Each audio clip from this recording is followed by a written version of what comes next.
Emergency ஃபண்டுனா என்ன? Emergency ஃபண்டை நான் எதுக்கு சேவ் பண்ணணும்?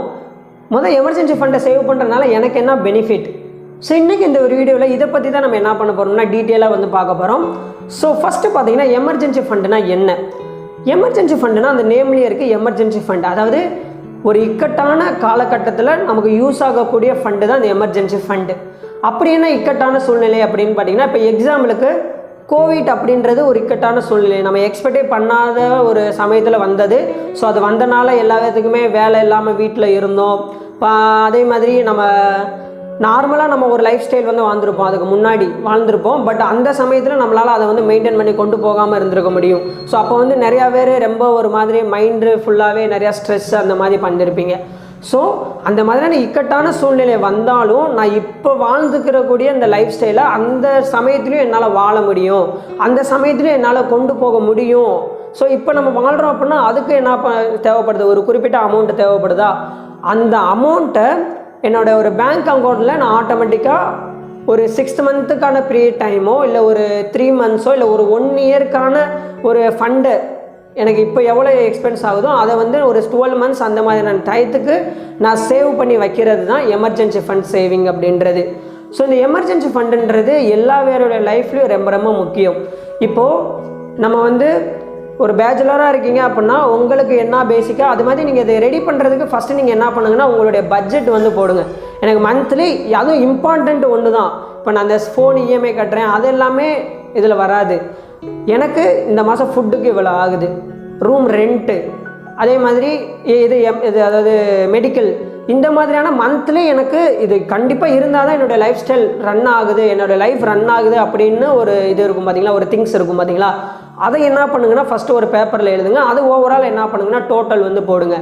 அந்த டோட்டல் போட்டதை ஒரு 3 மந்த்ஸோ இல்லை ஒரு 6 மந்த்தோ இல்லை ஒரு 1 இயருக்கோ என்ன பண்ணுங்கன்னா மல்டிப்ளிகேஷன் பண்ணி எவ்வளோ வருதோ அந்த ஃபண்டை எடுத்து என்ன பண்ணுங்கன்னா சேவ் பண்ண ஸ்டார்ட் பண்ணிடுங்க. அப்படி அந்த ஒரு ஃபண்டு உங்கள்கிட்ட இருக்குது அப்படின்னா ஒரு நியூவாக ஒரு பேங்க் அக்கௌண்ட்டை ஓப்பன் பண்ணி அதுக்குள்ளே போட்டு வச்சுருங்க. ஏன்னா நம்ம அக்கௌண்ட்லேயே நம்ம வச்சுக்கிட்டே இருந்தோம் அப்படின்னா அந்த ஃபண்டு வந்து நம்ம ஏதோ ஒரு சூழ்நிலை நடக்கும்.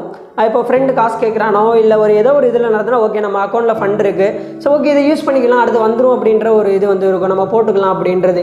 பட் இது வந்து எமர்ஜென்சி ஃபண்ட், அந்த மாதிரியான டயத்துக்களை மட்டும்தான் நம்ம யூஸ் பண்ணணும். ஸோ என்ன பண்ணுங்கன்னா அதுக்காண்டி தான் ஒரு புது பேங்க் அக்கௌண்ட்டை ஓப்பன் பண்ணி அதில் சேவ் பண்ணிடுங்க. அதை யூஸே பண்ணாதீங்க, பார்க்கவும் செய்யாதீங்க. ஆனால் மாதம் சேவ் பண்ணுற அமௌண்ட்டை அதுலேயும் என்ன பண்ணுங்கன்னா ஒரு பர்சன்டேஜ் ஆஃப் அமௌண்ட்டை வந்து பிரித்து அதில் வந்து இன்வெஸ்ட்மெண்ட் பண்ணிடுங்க. இப்போ நிறையா பேர் கேட்கலாம், இப்போ நான் ஸ்டாக்கில் இன்வெஸ்ட்மெண்ட் பண்ணுறதா இருக்கட்டும், இது எல்லாமே என்னுடைய சேவிங்ஸ் தானே, ஸோ அந்த மாதிரியான காலகட்டத்தில் நான் இதை எடுத்து யூஸ் பண்ணிக்கிடுவேன் அப்படின்னு சொல்லிட்டு. ஸோ அந்த மாதிரி இக்கட்டான சூழ்நிலையிலும் இப்போ கோவிட் எடுத்துக்கிட்டோம்னா அது ஒரு இக்கட்டான சூழ்நிலை தான். அந்த மாதிரி சமயத்தில் மார்க்கெட் என்னாச்சு, அதுவும் டவுன் தான் ஆச்சு. ஸோ அப்போ நம்ம போர்ட்ஃபோலியோ என்ன ஆயிருக்கும், டவுனில் தான் ஆயிருக்கும். ஸோ அந்த மாதிரி சமயத்தில் நம்ம ஷேரை எக்ஸிட் ஆகணும் வச்சுக்கோங்க, அப்போ நம்ம என்ன பண்ணுறோம், அப்போ வந்து லாஸ் தான் புக் பண்ணுறோம். அப்போ நம்ம இன்வெஸ்ட்மெண்ட் அமௌண்ட்டும் அங்கே என்ன பண்ணுறோம், லாஸ் தான் புக் பண்ணுறோம். ஸோ இது வந்து ஒரு இக்கட்டான சூழ்நிலைக்கு சேவ் பண்ணக்கூடிய மெத்தட் கிடையாது. இது வந்து லாங் டேர்மில் என்னுடைய மேரேஜாக இருக்கட்டும், இல்லை என்னுடைய ஹையர் எஜுகேஷனாக இருக்கட்டும், இல்லை என்னுடைய ஃப்யூச்சர் ஹோம் இதாக இருக்கட்டும், அந்த மாதிரியான ஒரு லாங் டேர்ம் கோலுக்கு நீங்கள் இதில் இன்வெஸ்ட்மெண்ட் பண்ணுறது ஓகே. பட் இந்த எமர்ஜென்சி ஃபண்டுன்றது இந்த மாதிரி ஸ்டாக்லேயோ இல்லை கிரிப்டோலையோ அந்த மாதிரி இருக்கக்கூடாது. இது வந்து ஒரு லிக்விட் ஃபார்மேட்டில் நம்ம எப்போ ஒரு எமர்ஜென்சியான ஒரு சூழ்நிலை வருதுனாலும் அப்போ நமக்கு ஆக்சஸ் பண்ணுற மாதிரியான ஒரு ஃபார்மேட்டில் இருக்கணும். அதாவது இந்த மாதிரி பேங்க்கில் போட்டு வச்சுக்கலாம். ஸோ இந்த மாதிரி அதையும் நான் என்ன சொன்னேன், செப்பரேட்டாக இதுக்குன்னு தனியாக என்ன பண்ணுங்கன்னா ஒரு பேங்க் அக்கௌண்ட்டை ஓப்பன் பண்ணி அதில் நீங்கள் சேவ் பண்ணி வச்சிங்கன்னா அது உங்களுக்கு இன்னமும் நல்லது, யூஸ் பண்ணாமல் இருப்பீங்க. ஸோ அந்த மாதிரியான காலகட்டத்தில் யூஸ் பண்ணியிருப்பீங்க. இப்போ நான் எப்படி அந்த எமர்ஜென்சி ஃபண்டை பில்ட் பண்ணுறது, என்கிட்ட எமர்ஜென்சி ஃபண்டே இல்லை அப்படின்னு கேட்டிங்க அப்படின்னா நான் சொன்னேன் பார்த்தீங்களா, அந்த எக்ஸ்பென்ஸ் வந்து ட்ராக் பண்ணி ஒரு ஃபயர் அந்த அதாவது எமர்ஜென்சிக்குன்னு ஒரு ஃபயர் நம்பர் இது இருக்கும் பார்த்தீங்களா, அந்த ஃபயர் நம்பர்னு சொல்ல முடியாது, அந்த எமர்ஜென்சிக்குன்னு ஒரு நம்பர் ஒரு 12 மந்த்ஸ், இப்போ மந்த்லி எனக்கு 10,000 ஆகுது இல்லை ஒரு 20,000 ஆகுதுன்னா 12 மந்த்ஸுக்கு 2.40 ஆமாம், அதாவது 2,40,000 என்ன ஆகும் எனக்கு வந்து செலவாகும். ஸோ அந்த இதை நான் என்ன பண்ணுறேன்னா பேங்க் அக்கௌண்ட்டில் சேவ் பண்ணுறது. ஸோ இப்போ என்கிட்ட சேவ் இல்லை, பட் என்னால் அந்த நம்பரை கால்குலேட் பண்ண முடிஞ்சிச்சு அப்படின்னா நீங்கள் மந்த்லி எவ்வளோ இன்கம் வாங்குறீங்களோ, என்னுடைய மென்டர் என்ன சொல்லியிருக்காருன்னா என்கிட்ட ஃபண்டு இல்லை நான் பில் பண்ணணும் அப்படின்னா உங்களுக்கு மாதம் எவ்வளோ ரெவன்யூ இன்கம் வருதோ அதுலேருந்து 10% ஆஃப் அமௌண்ட்டை என்ன பண்ணுங்கன்னா அந்த எமர்ஜென்சி ஃபண்டுக்குன்னு சொல்லிட்டு சேவ் பண்ண ஸ்டார்ட் பண்ணிடுங்க. ஏன்னா அது இப்போ சேவ் பண்ணால் தான் அது இருந்தால் தான் நீங்கள் நெக்ஸ்ட்டு லைஃப்பை எந்த ஒரு இது இல்லாமல் நம்மளால் கொண்டு போக முடியும்னு நான் நினைக்கிறேன். அதாவது ஒரு இக்கட்டான சூழ்நிலை வந்தாலும் ஓகே என்னால் மேனேஜ் பண்ண முடியும் அப்படின்ற ஒரு இது மைண்டில் இருக்கும். அதே மாதிரி இப்போ ஏதாவது நீங்கள் கம்பெனியில் ஒர்க் பண்ணுறீங்கன்னா அந்த மாதிரி போனஸ் அப்படின்னு சொல்லிட்டு பல்காக ஒரு அமௌண்ட் வரும். ஸோ அந்த மாதிரியான டயத்தில் நீங்கள் போய் இந்த வீட்டுக்கு ஃப்ரிட்ஜு இருக்கும் பட் இன்னோட நான் அடிஷ்னல் அப்கிரேட் பண்ணுறேன்னு அந்த மாதிரி எக்ஸ்பென்ஸ் போய் பண்ணாமல் அந்த மாதிரியான பல்க் அமௌண்ட்டை இதுக்கு சேவ் பண்ணிவிட்டு நெக்ஸ்ட்டு நீங்கள் வராத இன்கம் வச்சு நீங்கள் என்ன பண்ணுங்கள் உங்களோட லைஃப் ஸ்டைலில் மேலும் கொண்டு போகிறதுக்கு நீங்கள் யூஸ் பண்ணிக்கலாம். ஸோ இந்த மாதிரி தான் இப்போ எமர்ஜென்சி ஃபண்ட்னா என்ன, அதை எப்படி பில்ட் பண்ணுறது, அது எந்த ஃபார்மேட்டில் இருக்கணும் அப்படின்றது வரைக்கும் உங்களுக்கு டீட்டெயிலாக புரிஞ்சிருக்கும்னு நினைக்கிறேன். ஸோ நான் என்னுடைய பர்சனல் ஃபைனான்ஸ்லேயே சொல்லியிருப்பேன், நான் எமர்ஜென்சி ஃபண்டுன்றது ஆல்ரெடி பில் பண்ணிகிட்டு இருக்கேன், இன்னும் பில் பண்ணிகிட்டே தான் இருக்கேன். ஏன்னா எவ்ரி இயர் அப்படின்றது நம்மளுடைய லைஃப் ஸ்டைலுன்றது அப்கிரேட் ஆகிட்டே தான் இருக்கும். இந்த வருஷம் என்னுடைய மந்த்லி எக்ஸ்பென்ஷன் 10,000 ஆகுதுன்னா அடுத்த மாதம் 12,000 ஆகலாம். ஸோ அப்கிரேட் ஆகிக்கிட்டே தானே இருக்க போது. அதுக்கேற்ற மாதிரி உங்களுடைய எமர்ஜென்சி ஃபண்டோடைய இதுவும் நீங்கள் அப்கிரேட் பண்ணியே கொண்டு போயிட்டு இருக்கணும். அப்போனா தான் உங்கள் லைஃப் ஸ்டைல் அப்படியே ஸ்மூத்தாக போய்கிட்டு இருக்கும்.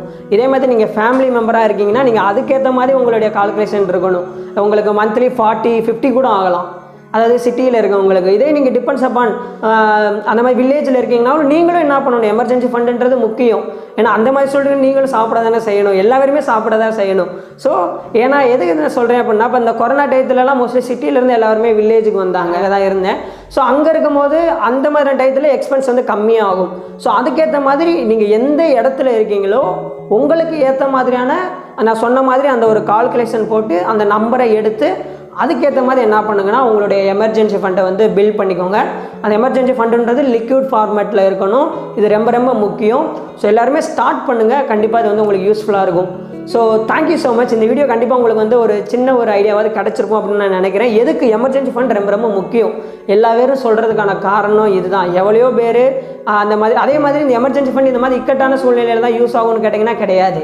இப்போ நீங்கள் ஏதாவது ஒரு ஜாப்பில் ஒர்க் பண்ணிக்கிட்டு இருக்கீங்க, அந்த ஒர்க் பண்ண ஜாப்லேருந்து சப்போஸ் ஏதோ ஒரு சம் ரீசன்னால் இல்லை கம்பெனி ஏதோ ஒரு ரீசன்னால் நம்மளை வேலையிலேருந்து வெளியே அனுப்புகிறாங்க, இல்லை கம்பெனியை இழுத்து மூடுறாங்க அப்படின்னா நான் திரும்பி இன்னொரு வேலையை தேடுறதுக்கு அந்த 6 to 7 மந்த்தோ இல்லை ஒரு 4 மந்த்தோ இல்லை ஒரு 3 மந்த் அது எவ்வளோ நாள் இருக்கலாம். ஸோ அந்த மாதிரியான காலகட்டத்தில் என்னோடய ஃபேமிலி என்னோடய சேலரிலேருந்து எந்த ஒரு கஷ்டங்களும் படாமல் அவங்க லைஃப் ஸ்டைல் அப்படியே கொண்டு போய்கிட்டே இருக்கிறதுக்கு இந்த எமர்ஜென்சி ஃபண்ட் அப்படின்றது ரொம்ப யூஸ்ஃபுல்லாக இருக்கும்னு நான் நினைக்கிறேன். ஸோ எல்லா இடத்துக்குமே எப்போ என்ன நடக்கணும்னு நம்மளால் சொல்லவே முடியாது பார்த்தீங்களா. ஸோ அந்த மாதிரியான காலகட்டத்தில் தான் இந்த எமர்ஜென்சி ஃபண்டுன்றது யூஸ் ஆகும். அந்த வேர்ட்லேயே இருக்குது. ஸோ இது எமர்ஜென்சி ஃபண்ட் அப்படின்றது. ஸோ கண்டிப்பாக இந்த வீடியோலேருந்து உங்களுக்கு ஒரு குட்டியான ஐடியா கிடச்சிருக்கும் அண்ட் ஒரு இன்ஃபர்மேஷன் கிடச்சிருக்கும்னு நான் நினைக்கிறேன். Thank you so much. பாய்.